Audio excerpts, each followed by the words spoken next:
Hello एमर्स। तो आ गए हम लोग पुनः अपने फोर्स वाले टॉपिक को आगे बढ़ाने के लिए। इससे प्रीवियस वाले वीडियो के अंदर हम लोगों ने बात किया था कि एनएलएम सेकेंड के अंदर कि किस तरीके से मास के अंदर चेंज आता है, और वहाँ पे हम लोगों ने बात किया था रॉकेट की। अब उसी को आगे और बढ़ाते हैं, क्योंकि एक तो केस हो गया कि रॉकेट के केस में मास चेंज हो जाता है, एक और केस है जहाँ पे हमारा जो ऑब्जेक्ट है उसका मास चेंज हो जाता है। ठीक है, और वो सेकेंड केस क्या है? तो सेकेंड केस है सर, सेकेंड केस है हमारा जब ऑब्जेक्ट, हमारा जो ऑब्जेक्ट है उसको अगर हम लोग किसकी स्पीड से दौड़ाने लगे? Speed of light, speed of light. तो लाइट के स्पीड से अगर हम इस ऑब्जेक्ट को क्या करें? मूव कराने लगे, मोशन कराने लगे, तो इस ऑब्जेक्ट का जो मास है वो क्या हो जाएगा? चेंज। एक्चुअल में जरूरी नहीं है कि किसी ऑब्जेक्ट को स्पीड ऑफ लाइट से ही आप क्या कराओ? मोशन कराओ। कहने का मतलब ये है यहाँ पे कि यहाँ पे अल्बर्ट आइंस्टाइन की एक हाइपोथेसिस थी। इस हाइपोथेसिस के थ्रू ये कहा जा रहा था कि अगर एक ऑब्जेक्ट है जब वो मोशन करता है, क्या करता है? मोशन। जब वो मोशन करता है तो उसके मास के अंदर क्या आ जाता है? चेंज आ जाता है। यानी एक ऑब्जेक्ट यदि मोशन करेगा तो उस ऑब्जेक्ट के मोशन करने के कारण वो किस में चेंज करेगा? अपने आप अपने मास को एनर्जी के रूप में कन्वर्ट करेगा। ठीक है, मतलब मेरी बात समझिएगा। उन्होंने एक थ्योरी भी दी थी जिसको हम लोग बोलते हैं, एक इक्वेशन भी दिया था जिसको हम लोग बोलते हैं is equal to M C square. ठीक है ना, एनर्जी मास इक्वेशन। इसको क्या बोलते हैं हम लोग? एनर्जी मास इक्वेशन। बहुत ही फेमस इक्वेशन थी एनर्जी मास इक्वेशन। ये एक बहुत फेमस इक्वेशन थी, और इस इक्वेशन के अनुसार ये कहा गया था कि भैया जो एनर्जी है और मास है आपस में क्या है?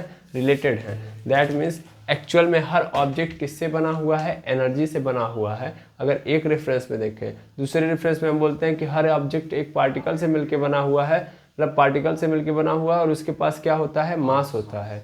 बस उसी चीज़ को उन्होंने समराइज कर दिया था एक साथ। और यहाँ पे बोला ये भी जाता था कि एनर्जी को भी हम नष्ट नहीं कर सकते, उसी तरह मास को भी हम नष्ट नहीं कर सकते। ना तो एनर्जी को हम लोग क्या कर सकते हैं? क्रिएट कर सकते हैं, और ना ही मास को क्रिएट कर सकते हैं। तो सेम दो तरीके के नियम थे आपस में कि एनर्जी कंजर्व होती है, यानी law of conservation of energy पढ़ते हैं। फिर इसी तरीके से हम लोगों ने बात की थी कि मास भी क्या होता है? कंजर्व होता है। तो that means law of conservation of mass आया था। तो दोनों ये अलग अलग नियम एक ही तरीके के। यहाँ भी ये बोल रहा है कि एनर्जी को भी क्या नहीं किया जा सकता? क्रिएट नहीं किया जा सकता और डिस्ट्रॉय नहीं किया जा सकता। वैसे ही मास को भी क्रिएट नहीं किया जा सकता और डिस्ट्रॉय नहीं किया जा सकता है, इनको चेंज किया जा सकता है। और अल्बर्ट आइंस्टाइन ने इसी चीज़ को एक ही लाइन में बोल दिया कि भैया एनर्जी को किस में चेंज कर सकते हैं हम लोग? मास में। और मास को किस में चेंज कर सकते हैं हम लोग? एनर्जी में। आया समझ में? यानी एनर्जी से मिलके मास बना हुआ है, कहने का अर्थ यह है सीधा सीधा। ठीक है, तो फिर वही मास फिर किस में कन्वर्ट हो सकता है? एनर्जी में। आया समझ में? अगर हमको ये पता करना है कि एक मार्कर है, सपोज कर लो ये मार्कर है या कोई भी ऑब्जेक्ट है जिसका मास m है, और इस m मास के ऑब्जेक्ट के अंदर कितनी एनर्जी है, तो हमें क्या करना पड़ेगा? हमें यहाँ पे इसको c की स्पीड से दौड़ाना पड़ेगा। c क्या है भैया? c is the speed of light. यानी एक ऑब्जेक्ट को किसकी स्पीड से दौड़ा दो? लाइट की स्पीड से दौड़ा दो। लाइट की स्पीड क्या होती है?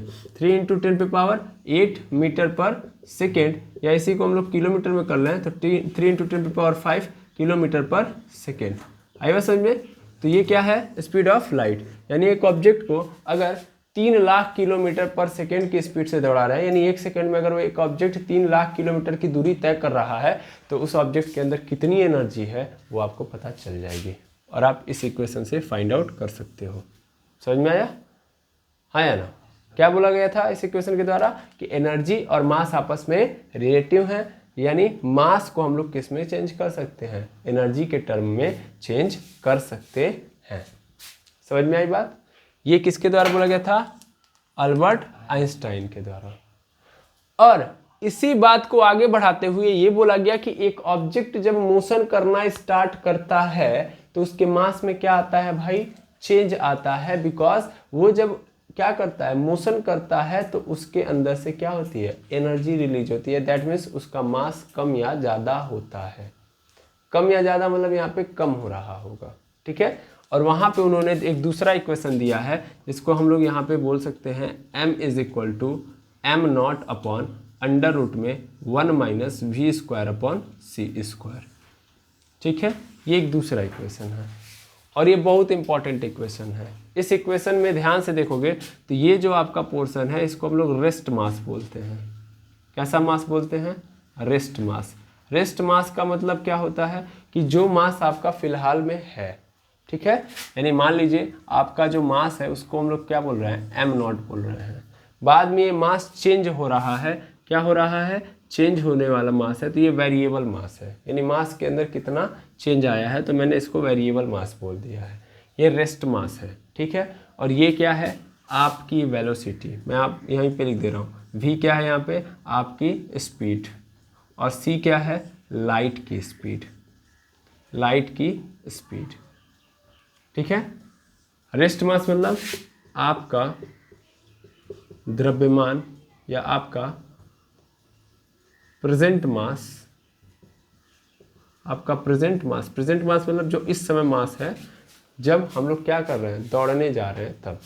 मतलब मैं अभी 50 किलोग्राम का हूँ, अब मैं क्या करूँगा? दौड़ना स्टार्ट करूँगा तो मेरे मास के अंदर चेंज आएगा। तो वो चेंज आने से पहले कितना मेरा मास था? 50 किलोग्राम था ना, तो वही रेस्ट मास है, ठीक है। और यहाँ से उन्होंने क्या बोला कि एक ऑब्जेक्ट को यदि आप किसकी स्पीड से दौड़ाओगे? लाइट की स्पीड से। ज़रूरी नहीं है, फिर से मैं बता दे रहा हूँ, लाइट की स्पीड से दौड़ाओगे तब तो काम ही अलग हो जाएगा। आए बस समझे? यहाँ पे कहानी क्या बन रही है? यहाँ पे कहानी ये बन रही है कि यदि आपकी जो वेलोसिटी है वो कैसी है? अगर आपकी वेलोसिटी अगर आप क्या कर रहे हैं? मोशन कर रहे हैं, तो आपकी स्पीड में क्या आएगा? चेंज आएगा। नहीं सर, आपके मास में क्या आएगा? चेंज, ठीक है। इस कहानी से ये पता चलता है कि यहाँ पे आपका मास क्या होने वाला है? चेंज। तो सिंपल मतलब यहाँ पे ये है कि भैया दो कंडीशन है, एक रॉकेट वाला और एक ये वाला। कोई भी ऑब्जेक्ट है उसको दौड़ाओगे, स्पीड दोगे तो उसके मास में क्या आएगा? चेंज। और ये इक्वेशन बता रहा है, ठीक है ना। इस इक्वेशन को और मैं क्लैरिफाई करता हूँ, ओके। तो देखिएगा आगे हमारे पास इक्वेशन क्या है? तो इक्वेशन है M V is equal to M not upon under root में 1 minus V square upon C square, ठीक है। चलो अब देखते हैं किस तरीके से मास के अंदर चेंज आता है। तो ध्यान से समझिएगा, स्पीड बड़ा मायने रखती है। स्पीड क्या रखती है? बहुत ज़्यादा मायने रखती है। यहाँ पे स्पीड जितनी बढ़ाओगे उतना ही मास में क्या आएगा? चेंज। ये बात याद रखना है। हाँ बिल्कुल, यहाँ पे मैं लिख देता हूँ पहले तो इनके सिंबल्स, कि जैसे मैं एम भी लिखता हूँ तो इसको क्या बोलता हूँ मैं? अभी जस्ट बताया, वेरिएबल मास, या इसको बोल सकते हो रिलेटिविस्टिक मास, रिलेटिविस्टिक मास, या इसको हम ऑब्जर्व मास भी बोल सकते हैं। ऑब्जर्व मास मतलब कि जो बाद में हम देखेंगे, ऑब्जर्व मास। फिर ये क्या है? एम नॉट क्या है? Rest mass. रेस्ट मास जो आपका मास है, ठीक है, रेस्ट मास इसको बोलेंगे। फिर आपकी v का मतलब क्या होगा? आपकी वेलोसिटी, यानी ऑब्जेक्ट की velocity, velocity of object, velocity of object. और उसके बाद जो c है वो क्या है? स्पीड ऑफ लाइट है। अब समझो ध्यान से, तो आपके मन में जो क्वेश्चन आना चाहिए वो ये आना चाहिए, जो इस इक्वेशन के थ्रू आपको समझ में आता है कि सर हम भी तो दौड़ते हैं, हम भी मोशन करते हैं, तो जब हम मोशन करेंगे तो इसका मतलब हमारी स्पीड में क्या होता है? मास में क्या आ जाएगा? चेंज। तो यानी जब हम दौड़ते हैं तो इसका मतलब हमारे मास के अंदर क्या आ जाता है? चेंज आ जाता है। आता है, लेकिन इतना आता है कि आता ही नहीं है, ठीक है। कैसे? जैसे मान लीजिए एक ऑब्जेक्ट है, सपोज कर लीजिए एक ऑब्जेक्ट है जिसका मास है 10 किलोग्राम। इसको मैं स्पीड दिया हूँ 20 मीटर पर सेकेंड की, यानी 20 मीटर पर सेकंड की स्पीड से ये दौड़ रहा है। कौन? 10 kg का मास। अब यहाँ के इस इक्वेशन के द्वारा क्या मतलब है? इस इक्वेशन के द्वारा मतलब ये होता है कि मोशन में मास जो होता है, या मूविंग बॉडी, ऐसे बोल सकता हूँ मैं, मूविंग बॉडीज का मास क्या हो जाता है? का मास क्या हो जाता है? चेंज होता है। का मास चेंज हो जाता है, यही तो कह रहा है ये इक्वेशन। मूविंग बॉडी यानी कोई भी बॉडी मूव कर रही है तो इसका मतलब उसका मास क्या हो जाएगा? चेंज, क्योंकि इसके पास क्या है? स्पीड है। अब समझना मेरी बात को, तो यानी 10 kg का ऑब्जेक्ट है, 20 मीटर पर सेकंड की स्पीड से दौड़ रहा है, तो इसके मास में क्या आएगी, कमी आएगी। देखते हैं कितना मास में कमी आती है। तो हमको ये जो मान दिया गया वो किसका है, v का है, ये किसका मान है, m0 का मान है, उठा के फेंक दो वहाँ पे, यानी mv is equal to m0 है, m0 की जगह पे क्या डाल दूंगा 10। उसके बाद आऊँगा ब्रैकेट अंडर रूट है, तो अंडर रूट के अंदर 1 माइनस वी की वैल्यू कितनी है 20, 20 का स्क्वायर, सी स्क्वायर मतलब, तो सर सी स्क्वायर मतलब होता है 3 गुणे 10 पे पावर 8 का स्क्वायर, यही होगा हाँ या ना, बिल्कुल सर। यहाँ पे क्या होगा M V is equal to 10 ऐसे ही रहेगा। ये बताओ ये इसका इसमें गुणा हो जाएगा नहीं हो जाएगा, 3 इंटू 10 पे पावर 8 का स्क्वायर, तो यहाँ पे हो जाएगा 3 इंटू 10 पे पावर 8 का स्क्वायर माइनस यहाँ पे क्या होगा 20 का स्क्वायर, पूरे के नीचे 3 इंटू 10 पे पावर 8 का स्क्वायर हो गया, और यहाँ पे क्या लग जाएगा आपका अंडर रूट। आया यहाँ तक, अरे हाँ ना बोलिए। थोड़ा सा और आगे बढ़ाया जाए, और आगे बढ़ाया जाए तो यहाँ पे क्या आएगा भाई, यहाँ पे देख लीजिएगा, यहाँ पे ऊपर रहेगा 10 और नीचे क्या हो जाएगा आपका, यहाँ पे नीचे हो जाएगा 3 इंटू 10 पे पावर 8, 3 इंटू 10 पे पावर 8 का स्क्वायर है, तो स्क्वायर से 3 का स्क्वायर मतलब कितना हो जाएगा 9, और यहाँ पे 8 दूना 16, यानी 9 इंटू 10 पे पावर 16 हो जाएगा, और इधर कितना होगा 20 का स्क्वायर 400, और पूरे के नीचे 3 इंटू 10 पे पावर 8 का स्क्वायर, दैट मीन्स यहाँ पे भी क्या हो जाएगा 9 इंटू 10 पे पावर 16 होगा। अब एक बात बताओ 9 इंटू 10 पे पावर 16 कितना होगा सर, बहुत बड़ा नंबर होगा, बहुत बड़ा नंबर, यानी 9 के बगल में 16 जीरो, 9 के बगल में कितना जीरो 16 जीरो, यानी खरबों से भी एक्स्ट्रा हो जाएगा, खरब उरब तो होना चाहिए कम से कम, खरब से भी एक्स्ट्रा हो जाएगा। और उसके बगल में कौन लिखा है 400, यही तो लिखा है। अब एक बात बताओ 400 और 1 खरब में कितना डिफरेंस है, बहुत ज़्यादा, इसके लिए तो ये जीरो के बराबर है ना भाई, ये इतना बड़ा है कि इसके सामने ये क्या है जीरो है। अब हम ध्यान से समझिएगा, हमारे क्या बोलते हैं, हमारे भारत के रिचेस्ट पर्सन में कौन है, अडानी साहब हैं, अंबानी साहब हैं, इनके पास अरबों खरबों की संपत्ति है, और हमारा 5,000 का पूरा जर जमा बैंक के अंदर है। अब हम उनके पूरी संपत्ति का कितना प्रतिशत अपने पास रखे हुए हैं भाई, 0.00 कुछ परसेंट है कि नहीं है, यानी उनके सामने ऑलमोस्ट हम जीरो ही तो हैं, हाँ या ना, मेरी बात समझ पा रहे हैं नहीं समझ पा रहे हैं। यहाँ पे 9 इंटू 10 पे पावर 16 है भाई, और उसमें से हमको 400 घटाना है, इसका मतलब यहाँ पे बहुत बड़ा नंबर है, और उसके सामने छोटा क्या है 400 क्या है, बहुत छोटा है, तो बहुत छोटा है तो डायरेक्ट जीरो लिख दो ना भाई, क्या है कुछ नहीं तो है, इसका मतलब यहाँ पे क्या है, इसकी वेलोसिटी इतनी है ही नहीं कि मैं इसमें से घटाऊं, सीधा सीधा मतलब ये निकलता है कि 10 अपॉन ऊपर क्या रह जाएगा 9 इंटू 10 पे पावर 16 अपॉन नीचे भी क्या आ जाएगा 9 इंटू 10 पे पावर 16 कट गया, यानी नीचे क्या आ जाएगा 1, और 1 का मतलब क्या हो गया 1, खत्म कहानी, नीचे की कहानी क्या हो गई खत्म। तो इसका मतलब क्या नजर आया, इसका मतलब ये नजर आया सर कि जो मेरा एम वी आया है, रिलेटिविस्टिक मास जो आया है वो भी कितना आया है 10 kg, क्यों, क्योंकि जो चेंज आया था बहुत ही कम। तो आप इस स्पीड पे देखोगे तो आपके बॉडी के अंदर बहुत कम चेंज आएगा, आया समझ में, बहुत ज़्यादा स्पीड आप रखोगे, बहुत ज़्यादा, आया समझ में, तब जाके आपको क्या नज़र आएगा, तब आपको जाके चेंज नज़र आएगा। वो चेंज क्या होगा बाबू, कम होगा कि ज़्यादा होगा, तो कम होते जाएगा, मास क्या होते जाएगा कम, जितनी स्पीड बढ़ाओगे उतना मास में क्या आती जाएगी कमी, आप हल्के होते जाओगे, समझ पा रहे हो। देखो अब कैसे, इसको भी मैं प्रूफ कर देता हूँ, ध्यान से देखना, यहाँ से मैं मिटा रहा हूँ, अब समझना ध्यान से। अगली बार मैंने क्या कर दिया, इसी 10 kg के ब्लॉक को मैंने स्पीड दे दी लाइट की, सीधा 3 इंटू 10 पे पावर 8 है ना, 3 इंटू 10 पे पावर 8। अब देखना क्या होगा, अब यहाँ पे ये मीटर पर सेकेंड में मैंने लिया है वैल्यू, ठीक है। अब मैं पुनः अपना फॉर्मूला रखूंगा, M V is equal to M not upon under root में 1 minus V square upon C square. यहाँ पे एम नॉट की वैल्यू कितनी है 10 है, अच्छा 1 माइनस, ध्यान से देखना यहाँ पे क्या होगा 1 माइनस वी की वैल्यू कितनी है, वी की वैल्यू है सर ये मेरी स्पीड ऑफ लाइट के बराबर है, यानी 3 इंटू 10 पे पावर 8 आया समझ में का स्क्वायर अपॉन पूरे के नीचे 3 इंटू 10 पे पावर 8 का स्क्वायर हो गया। ये पूरी वैल्यू कट गई कि नहीं कट गई 1 बार में, यानी क्या आ गया मेरे पास 10 अपॉन अंडर रूट में 1 माइनस 1, अब 1 माइनस 1 मतलब क्या हो गया 0।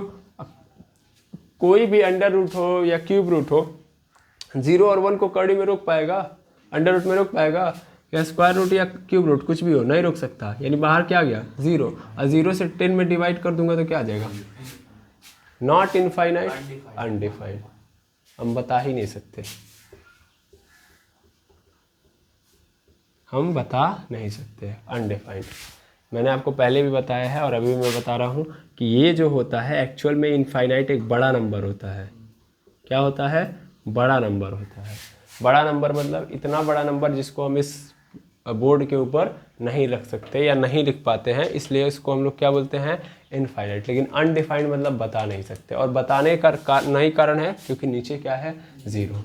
मैथ के अंदर 0 से अगर आपका डिनोमिनेटर 0 हो जाता है तो अनडिफाइंड माना जाता है। मैथ के अंदर अगर किसी फ्रैक्शन का डिनोमिनेटर क्या हो जाए 0, तो इसका मतलब सीधा सीधा मतलब क्या है, वो अनडिफाइंड है। यानी कोई नंबर है उसका डिनोमिनेटर नीचे वाला पोर्शन क्या हो गया 0, दैट मीन्स अनडिफाइंड। तो सर इनफाइनाइट किसको कहोगे, इनफाइनाइट का मतलब यार एग्जैक्ट 0 नहीं होना चाहिए, ध्यान देना। 10/0 पॉजिटिव, 0 से हल्की सी बड़ी वैल्यू, यानी डिनोमिनेटर में आपके पास जो वैल्यू है वो 0 एग्जैक्ट 0 नहीं है, 0 से हल्का सा बड़ा है, 0 से हल्का सा बड़ा है। तो 0 से अगर हल्का सा बड़ा रहेगा तो उसके लिए आप लोग क्या लेंगे, इनफाइनाइट। ठीक है, अब इस प्रोस्पेक्टा पे मैं बात नहीं करना चाहता, इसको मैं किसी और क्लास में और समझा दूंगा। लेकिन फिलहाल में आप याद रखेंगे कि यहाँ पे क्या गया, 10/0 मतलब अनडिफाइंड। अनडिफाइंड क्यों हुआ, क्योंकि हम एक्सप्लेन नहीं कर सकते, समझ पा रहे हैं। अब अनडिफाइंड का मतलब यहाँ पे ये भी है कि एग्जैक्ट 0 हुआ होगा कि क्या हुआ होगा, ये भी कंडीशन बनती है। आएगा समझ, एग्जैक्ट 0 हुआ होगा कि क्या होगा, मतलब ऐसा होगा कि मास में कमी आएगी, कमी आते आते क्या होगा ये नहीं हम बता सकते भाई। मतलब सिंपली अगर समझा जाए तो यहाँ पे क्या हो रहा है, जितना मैं स्पीड ऑफ लाइट बढ़ाते जाऊँगा, ध्यान से देखोगे तो कुछ ना कुछ वैल्यू मिलेगी, कुछ ना कुछ वैल्यू मिलेगी, तो 10 को डिवाइड करेगी ना, और 10 को डिवाइड करने का मतलब क्या है भाई, मास में कमी ही तो आएगी। डिनोमिनेटर अगर मेरा कुछ आ रहा है तो ये क्या करेगा, 10 को डिवाइड ही तो करेगा, डिवाइड करने का मतलब क्या करेगा, मास में कमी लेके आएगा। दैट मीन्स यहाँ से सीधा सीधा मतलब है कि इस इक्वेशन से हमको ये पता चलता है कि अगर हम एक ऑब्जेक्ट को क्या देंगे, स्पीड देंगे, तो उसके मास में क्या आएगी भाई, कमी आएगी। ठीक है, तो सेकेंड केस भी आप लोगों ने समझ लिया कि मास में कहाँ से कमी आती है। ठीक है, अब एक और केस देख लेते हैं जहाँ पे मास में कमी होने के कारण बनते हैं। ठीक है, इसको भी समझ लेते हैं। ये समझ ही लिया आप लोगों ने। यहाँ पे याद रखेंगे कि एकदम स्पीड ऑफ लाइट के बराबर कर देंगे तो हम डिफाइन नहीं कर सकते कि उसका मास में कितनी कमी आएगी, लेकिन मैंने बोला कि अप्रॉक्स उसके नज़दीक तक रहोगे ना तो डिफाइन किया जा सकता है।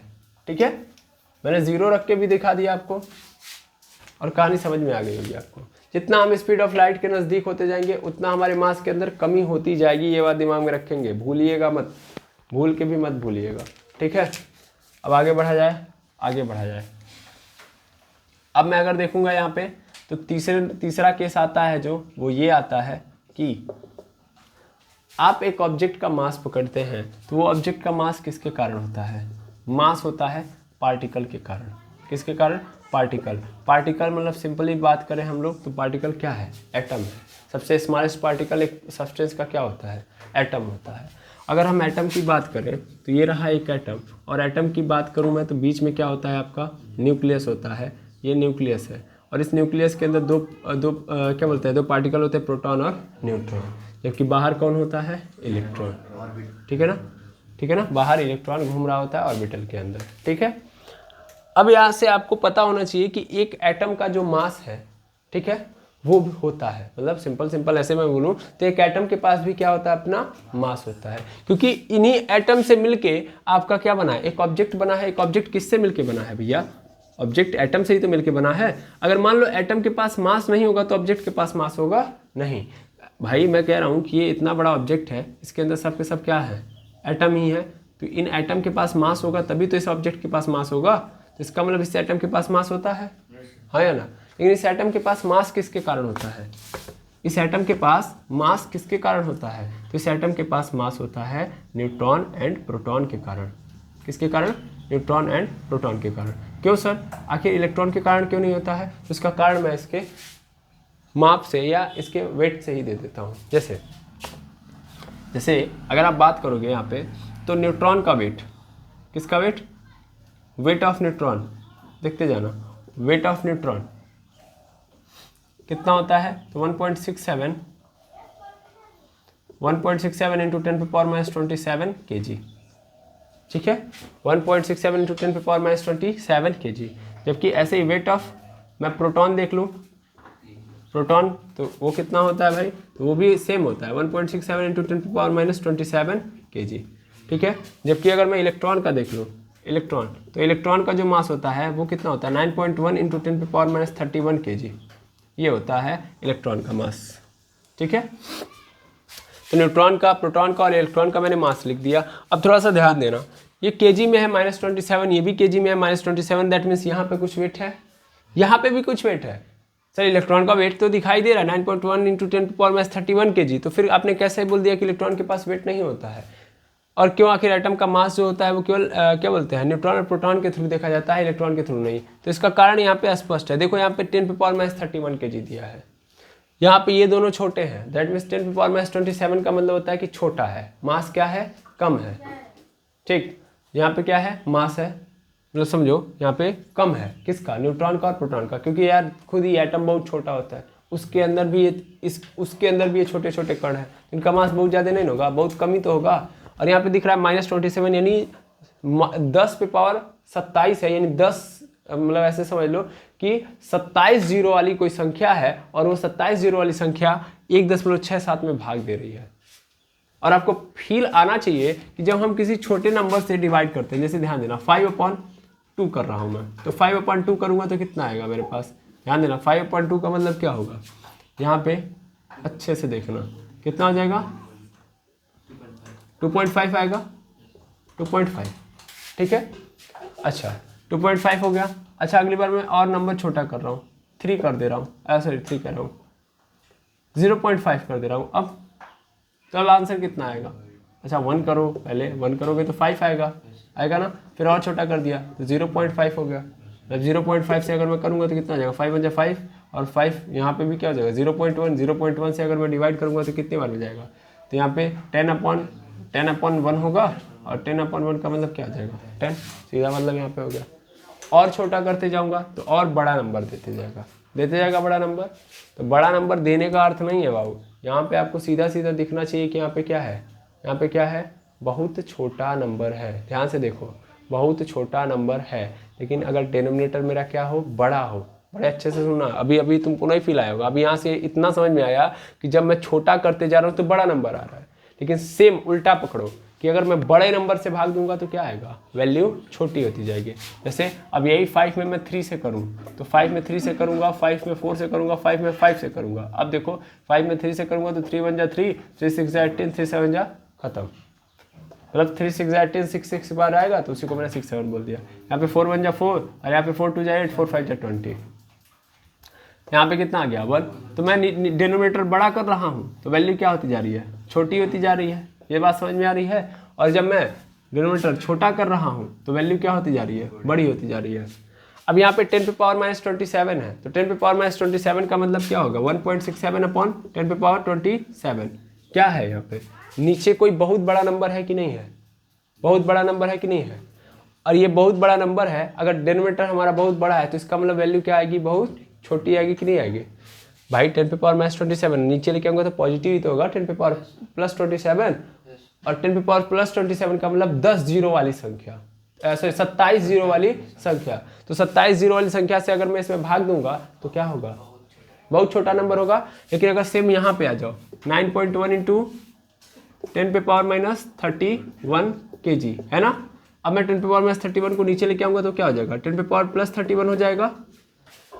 यहाँ पे डिनोमिनेटर में कितना है, 27 जीरो वाली संख्या है, यहाँ पे कितना है, 31 जीरो वाली संख्या है। कौन बड़ा है, ये वाला कि ये वाला, किसका डिनोमिनेटर बड़ा है, इसका ज़्यादा बड़ा डिनोमिनेटर है ना। तो इसका मतलब ये बहुत छोटा होगा ना, ये छोटा होगा कि ये छोटा होगा, सीधा मतलब है ना भाई। इसका डिनोमिनेटर तो ज़्यादा बड़ा है, नीचे तो और बड़ा नंबर आ गया, और यहाँ पे इसके कंपेरिजन में ये छोटा नंबर है ना। तो यानी यहाँ पे जो वैल्यू आएगी इसके कंपैरिजन में, यानी 1.67/10 पे पावर 27 बड़ी होगी किससे, 9.1 इंटू 10 पे पावर 31 से। यस और नो। यानी प्रोटॉन का मास, सिंपल मतलब ये है कि प्रोटॉन का मास इलेक्ट्रॉन के मास से कम होगा कि नहीं होगा, ज़्यादा होगा सर। क्या होगा, ज़्यादा। क्यों, क्योंकि इसका डिनोमिनेटर इसके डिनोमिनेटर से क्या है, कम है। इलेक्ट्रॉन का डिनोमिनेटर ज़्यादा है, डिनोमिनेटर ज़्यादा तो वैल्यू कम। डिनोमिनेटर ज़्यादा तो वैल्यू कम, डिनोमिनेटर कम तो वैल्यू ज़्यादा। इसका डिनोमिनेटर क्या है, कम है इसके रिवीजन में, तो इसलिए क्या होगा, ये ज़्यादा, इसका बड़ा वैल्यू होगा। सोच पा रहे हैं, इलेक्ट्रॉन का क्या होगा इनके कंपैरिजन में छोटा है। आयो समझ में। अब एक बात समझिएगा, यानी ऑलरेडी ये सब के सब कम है, ऑलरेडी सब के सब कम है, छोटे छोटे हैं, इसमें इलेक्ट्रॉन बहुत छोटा है, इसमें इलेक्ट्रॉन क्या है, बहुत छोटा है। एक्चुअल में इसका जो मास होता है इलेक्ट्रॉन का, वो प्रोटॉन के मास के 1/1837 यानी 1/1837वां भाग होता है।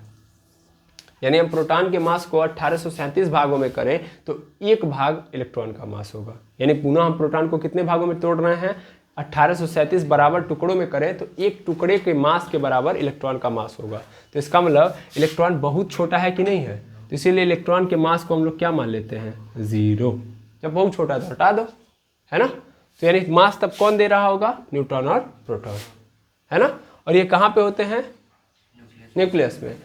अब एक बात और समझ लो, इनके मास को हम नेग्लेक्ट रखते हैं, इसीलिए हम इलेक्ट्रॉन का ट्रांसफर भी देखेंगे। देखते हैं कि इलेक्ट्रॉन एक जगह से दूसरी जगह जो कूद जाता है, एक एटम से दूसरे एटम में चला जाता है, लेकिन हम कभी भी किसी भी ऑब्जेक्ट के मास के अंदर चेंज नहीं मानते हैं। क्यों, क्योंकि इलेक्ट्रॉन मास का कारण है ही नहीं, तो इलेक्ट्रॉन आए या जाए, इलेक्ट्रॉन आए या जाए। आप आगे जाके केमिकल रिएक्शन देखोगे जहाँ पे लोग अपने आप को स्टेबल कराने के लिए क्या करेंगे, अपने अंदर से इलेक्ट्रॉन ट्रांसफर मतलब डोनेट करेंगे या क्या करेंगे, एक्सेप्ट करेंगे इलेक्ट्रॉन को, ठीक है। लेकिन उससे उसके मास पे चेंज नहीं आता है। मास पे चेंज कब आएगा भाई, जब उसके अंदर से न्यूट्रॉन और प्रोटॉन की आवागमन होगी। यानी न्यूट्रॉन और प्रोटॉन निकलेंगे तब जाके एक एटम का मास क्या होगा, चेंज होगा। और एक्चुअल में नॉर्मली तो ऐसा होता नहीं है कि एक एटम के अंदर से न्यूट्रॉन और प्रोटॉन ट्रेवल करें, लेकिन होता है। कब होता है, एटम बम बनाइए, न्यूक्लियर वेपन बनाइए। बम हम जानते हैं ना, तो बम बनता कैसे है, इसी से बनता है। ये प्रोटॉन और न्यूट्रॉन है ना, ये प्रोटॉन और न्यूट्रॉन एक्चुअल में बहुत भयंकर फोर्स के कारण बने हुए हैं आपस में। ये जल्दी निकलते नहीं हैं, लेकिन याद रखिए ये प्रोटॉन और न्यूट्रॉन बंधे हुए हैं बहुत भयंकर फोर्स से। तो इसका सीधा अर्थ यह है कि इस प्रोटॉन और न्यूट्रॉन के अंदर एनर्जी भी बहुत तगड़ी है। समझ पा रहे हैं, यानी बहुत तगड़े फोर्स से है। इसका मतलब मैं बोल रहा हूँ कि यहाँ पे ध्यान देना कि मैं इन दोनों हाथों को बहुत तगड़े तरीके से बांध लिया हूँ मतलब बहुत भयंकर फोर्स यहाँ पे लगी हुई है। तो बहुत भयंकर फोर्स लगी है तो बेटा एनर्जी बहुत भयंकर लगाया हूँ मैं, है ना। यानी मैं पूरी पावर लगाया हूँ, इसका मतलब मेरे बॉडी से एनर्जी क्या हो रही है, स्टोर हो रही नहीं हो रही है। मैं कह रहा हूँ बहुत भयंकर फोर्स है, तो बहुत भयंकर फोर्स होने का मतलब क्या है, बहुत भयंकर एनर्जी है। प्रोटॉन और न्यूट्रॉन बहुत भयंकर फोर्स से बंधे होते हैं, इनको निकालना संभव नहीं है। इसका मतलब बहुत ज़्यादा एनर्जी भी है यहाँ पे, ये भी याद रखेंगे। और एनर्जी है तो मास भी है ना। ये बात तो समझ में आ रही है ना। तो हम लोग एक्चुअल में न्यूक्लियर वेपन में करते क्या है, न्यूक्लियर वेपन में होता क्या है कि इसी को हम अलग करते हैं, किसको, प्रोटॉन और न्यूट्रॉन को। किसी तरीके से किसी को बाहर कर देंगे, किसी को क्या कर देंगे, बाहर, चाहे प्रोटॉन या न्यूट्रॉन को। तो किसी एक को बाहर करोगे तो बाहर करने का मतलब बहुत तगड़े फोर्स से थे बंधे हुए। अब जो ही मैं देखो बहुत तेज अपने हाथ को दोनों खींचा हुआ हूँ, अगर मेरा छूटा एक हाथ तो क्या होगा, एनर्जी रिलीज होगी कि नहीं होगी भाई, होगी कि नहीं होगी। यहाँ पे ये तगड़े फोर्स से जब जुड़े हुए तो तगड़ी एनर्जी है। जो ही ये हटेंगे तो वहाँ से एनर्जी भी बहुत भयंकर वाली निकलेगी कि नहीं निकलेगी। फोर्स तगड़ा तो एनर्जी तगड़ा, फोर्स कम तो एनर्जी रिलीज होगी। आयो समझ में। तो यहाँ पे होता क्या है कि यहाँ पे हम लोग क्या करते हैं, यहाँ पे हम किन्हीं पार्टिकल्स का, यहाँ पे आपको आगे समझाया जाएगा। यहाँ पे कुछ पार्टिकल का यहाँ पे क्या कराते हैं, बम्बार्टिंग कराते हैं। बम्बार्टिंग का मतलब यहाँ पे क्या होता है कि इसके ऊपर उसकी बमबारी जो सुनते हैं ना, बमबारी करते हैं, बौछार करते हैं, जिसके कारण ये पेनिट्रेट होकर प्रोटॉन और न्यूट्रॉन क्या हो जाते हैं, स्प्लिट हो जाते हैं। यानी क्या होता है कि न्यूक्लियस के अंदर से प्रोटॉन निकल जाता है या न्यूट्रॉन निकल जाता है, और कोई भी निकलेगा तो क्या लेके आएगा, भयंकर एनर्जी और भयंकर तबाही। तो जो एटम बम होता है, कोई भी न्यूक्लियर वेपन होता है, उसके अंदर होता ही क्या है, यही होता है कि उसके अंदर से नाभिक के अंदर से क्या निकाल दिया जाता है, प्रोटॉन या न्यूट्रॉन। और जब भी प्रोटॉन और न्यूट्रॉन निकलेंगे तो भयंकर फोर्स के कारण बंधे होते हैं, तो भयंकर तबाही लेके आते हैं। देखते हैं ना, एटम बम जब गिरता है तो पूरे जगह का एक पूरा एरिया ही खत्म कर देता है। एरिया क्या, खड़े खड़े एक देश खत्म कर देगा, है कि नहीं है। क्यों? क्योंकि जब बम्बार्डिंग की जाएगी, जब उस एटम बम को फेंका जाएगा तो उसमें होगा क्या कि वहाँ से प्रोटॉन क्या होगा, निकलेगा। प्रोटॉन निकलने का मतलब भयंकर एनर्जी रिलीज करेगा, और वो इतनी भयंकर एनर्जी होगी कि जो तबाही ला देगी। ठीक है, तो हो क्या रहा है, हो ये रहा है कि जब हमारा प्रोटॉन निकलेगा, भाई प्रोटॉन ही तो उत्तरदायित्व लिया हुआ है किसका, एक एटम के मास के लिए। मैंने अभी क्या लिखा है कि एक एटम का मास किसके कारण होता है, न्यूट्रॉन और प्रोटॉन के कारण होता है। तो अगर सपोज कर लो एक एटम से प्रोटॉन या न्यूट्रॉन निकल रहा है, तो इसका मतलब क्या है, इसका मतलब ये है कि मास में कमी आएगी, है कि नहीं है। क्योंकि भैया एक एटम का मास किसके कारण होता है, एक एटम का मास प्रोटॉन और न्यूट्रॉन के कारण होता है। आई बात समझ में। तो ये प्रमुख कारण है किसका, मास के चेंज होने का। तो इसका मतलब जब भी क्या होगा, जब भी क्या होगा, फिर से क्या होगा, जब भी यहाँ पे प्रोटॉन या न्यूट्रॉन का निकलना होगा, ठीक है ना, यानी जहाँ पे भी प्रोटॉन और न्यूट्रॉन निकलेंगे तो उस कंडीशन में क्या होगा कि एक एटम के मास में क्या आएगी, कमी। ठीक है ना, याद रखेंगे, इस बात को आपको याद रखना है। और ये कब होता है ऐसे, तो याद रखेंगे इस प्रोसेस को हम लोग दो बातें बोलते हैं, यहाँ पे ध्यान से समझेंगे। यहाँ पे न्यूक्लियर फिजन और न्यूक्लियर फ्यूजन ये प्रोसेस होती हैं जिनके अंदर ऐसा होता है। न्यूक्लियर फिजन और न्यूक्लियर फ्यूजन में होता क्या है कि न्यूक्लियर फिजन के अंदर ये जो मान लीजिए एक नाभिक है, एक न्यूक्लियस है, वो ब्रेक डाउन होता है, और न्यूक्लियर फ्यूजन में आपस में जुड़ता है। और न्यूक्लियस का जुड़ना मतलब प्रोटॉन और न्यूट्रॉन का बढ़ना, न्यूक्लियस का टूटना मतलब प्रोटॉन और न्यूट्रॉन का घटना। आयो समझ में। जैसे हीलियम ब्रेक डाउन होगा, अपना हीलियम अपना न्यूक्लियस तोड़ के, ये सब मैं बातें आपको बता रहा हूँ जो सन के अंदर होता है। सन के अंदर ये सब चीज़ें चल रही होती हैं जिससे वो एनर्जी रिलीज करता है। सन के पास इतनी सारी एनर्जी कहाँ से आती है, तो यहीं से आती है। ये सब एक्सचेंजेशन चल रहा होता है, ध्यान दीजिएगा। उसमें दो काम चल रहा होता है, हीलियम जो होता है टूटता है, यहाँ से मैं मिटा रहा हूँ, हीलियम है, सॉरी हीलियम है, तो हीलियम टूटता है भाई। हीलियम क्या होता है, टूटता है हाइड्रोजन के फॉर्म में, यानी एक एक हाइड्रोजन में कन्वर्ट हो जाता है। फिर ऐसा भी होता है कि यही फिर यही हाइड्रोजन मिलते हैं, और हाइड्रोजन मिलके क्या बनाते हैं, हीलियम। तो टूटता है बनता है, टूटता है बनता है, और इसी तरीके से एनर्जी रिलीज होती रहती है। ऐसा समझिए, टूटेगा बनेगा, टूटेगा बनेगा, टूटेगा बनेगा। टूटने का मतलब क्या होता है, न्यूक्लियर फिजन, इसको क्या बोलते हैं, न्यूक्लियर फिजन। याद रखेंगे इस बात को, न्यूक्लियर फिजन, और यहाँ पे न्यूक्लियर फ्यूजन, ठीक है। अगर ऐसे समझोगे तो सिंपल बताया मैं, सिंपल शब्दों में बोलूँ तो हिंदी में इसको क्या बोलते हैं, न्यूक्लियर फिजन को संलयन बोलते हैं, सॉरी क्या बोलते हैं, विलयन बोलते हैं, विलयन यहाँ पे या विलगित करना हो सकता है, जबकि फ्यूजन का मतलब संलयन होता है। संलयन मतलब जुड़ना होता है। तो यहाँ पे जुड़ रहा है, यहाँ पे टूट रहा है। और क्या जुड़ रहा है और टूट रहा है, तो न्यूक्लियस। क्या टूट रहा है, जुड़ रहा है, न्यूक्लियस। और न्यूक्लियस उत्तरदायित्व तो लेता है एक एटम के मास का।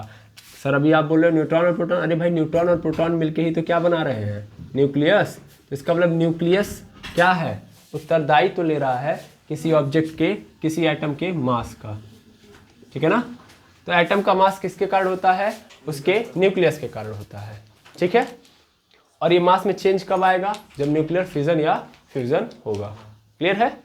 तो हम लोगों ने कितने केसेस देख लिए मास के चेंज होने के, 3 केसेस, रॉकेट प्रपल्सन, फिर आइंस्टाइन की थ्योरी, और तीसरे नंबर पे हम कहाँ पे चले आए हैं, न्यूक्लियर फ्यूजन एंड फ्यूजन, जहाँ पे हम लोगों ने ये समझा, क्या समझा कि भैया मास भी चेंज होता है। और यहाँ पे 3 केसेस हम लोगों ने बात किए। आई बात समझ में। तो अगर ऐसा केस आता है जहाँ पे मास चेंज हो रहा है, तो हम लोग फोर्स को डिफाइन करने के लिए किसको लगाएंगे, तो sir change in momentum upon change in time. और अगर मास चेंज नहीं हो रहा है तब हम फोर्स को डिफाइन करने के लिए क्या करेंगे, तब हम डायरेक्ट F = m में लगाएंगे, ठीक है। तो F = m में कहाँ लगेगा, आपको क्लियर हो जाना चाहिए कि जहाँ पे मास चेंज नहीं होता है, और जहाँ पे मास चेंज हो रहा है वहाँ पे हम लोग change in momentum upon change in time लगाएंगे फोर्स को डिफाइन करने के लिए। और मास कहाँ कहाँ चेंज होगा, कब कब चेंज होगा, वो मैंने आपको अच्छे से एक्सप्लेन कर दिया। फिर से याद कर लीजिएगा, रॉकेट प्रोपल्सन के केस में फिर सेकेंड केस आपका आइंस्टीन की थ्योरी, जहाँ पे उन्होंने बताया था कि अगर भैया एक ऑब्जेक्ट मूव कर रहा है, मोशन कर रहा है, तो उसकी स्पीड में क्या आएगा, चेंज क्यों आ रहा है, क्योंकि उन्होंने E बराबर mc² का थ्योरी दिया था, जहाँ पे उन्होंने बताया था कि भैया एक ऑब्जेक्ट के अंदर मास है तो उस मास को हम किस में कन्वर्ट कर सकते हैं, एनर्जी के रूप में कन्वर्ट कर सकते हैं। एक्चुअल में एनर्जी और मास क्या है, आपस में रिलेटिव टर्म है। आई बात समझ में? उसी चीज़ को एक्सप्लेन करके हमारे पास एक फार्मूला आया था कि mv is equal to m0 upon under root में 1 माइनस v² अपॉन c²। ठीक है, वो एक्सप्लेनेशन हो गया। और फिर ये भी देख लिया कि भैया एक एटम के अंदर मास कब चेंज होगा। देखिए एटम के अंदर एक ऑब्जेक्ट है तो उस ऑब्जेक्ट के अंदर मास कहाँ से आता है, क्योंकि वो बना होता है एटम से। और एक एटम के अंदर मास कहाँ से आता है, तो प्रोटॉन और न्यूट्रॉन यानी न्यूक्लियस से आता है। अगर प्रोटॉन और न्यूट्रॉन की बात करें, इलेक्ट्रॉन को हम लोग मास के लिए क्यों नहीं लेते, ये भी मैंने समझा दिया, क्योंकि इलेक्ट्रॉन का मास बहुत क्या होता है, कम होता है एज कंपेयर टू प्रोटॉन और न्यूट्रॉन। ठीक है, इसलिए हम लोग इलेक्ट्रॉन के मास को नेग्लेक्ट कर देते हैं। और अगर इलेक्ट्रॉन की कमी हो रही है या वृद्धि हो रही है तो उससे हमारे पूरे होल ऑब्जेक्ट के मास पे कोई चेंज नहीं आएगा। लेकिन कब चेंज आएगा, जब न्यूक्लियस में चेंज आएगा। और न्यूक्लियस में चेंज आता है कब, जब दो प्रोसेस होती है, न्यूक्लियर फिजन और न्यूक्लियर फ्यूजन। ठीक है, न्यूक्लियर फिजन में क्या होता है कि भैया प्रोटॉन और न्यूट्रॉन क्या हो जाते हैं, टूट जाते हैं। और फ्यूजन में क्या हो जाता है, जुड़ जाते हैं। आई बात समझ में? तो दो अलग अलग एटम के न्यूक्लियस जुड़ना और एक ही एटम के न्यूक्लियस का टूटना, यहाँ से उस एटम के अंदर क्या आ जाएगा, उसके मास के अंदर कमी। आई बात समझ में? तो यहाँ भी क्या होगा, मास में चेंज आएगा। ठीक है, तो आई होप आपको आज का ये भी कॉन्सेप्ट समझ में आ गया होगा। अब इसके बाद हम लोग कल जब नेक्स्ट वीडियो के अंदर मिलेंगे तो वहाँ पे हम लोग फोर्स के ऊपर यानी सेकेंड लॉ ऑफ मोशन के ऊपर हम लोग बेस्ड कुछ क्वेश्चंस को करेंगे। ठीक है, और फोर्स की यूनिट को भी अच्छे से समझेंगे और फोर्स की डायरेक्शन को, क्योंकि force is a vector quantity. ठीक है, तो इन सब की चर्चा हम लोग नेक्स्ट वीडियो के अंदर करेंगे। आज के लिए इतना ही, मिलते हैं नेक्स्ट वीडियो के अंदर। Thank you very much adverse.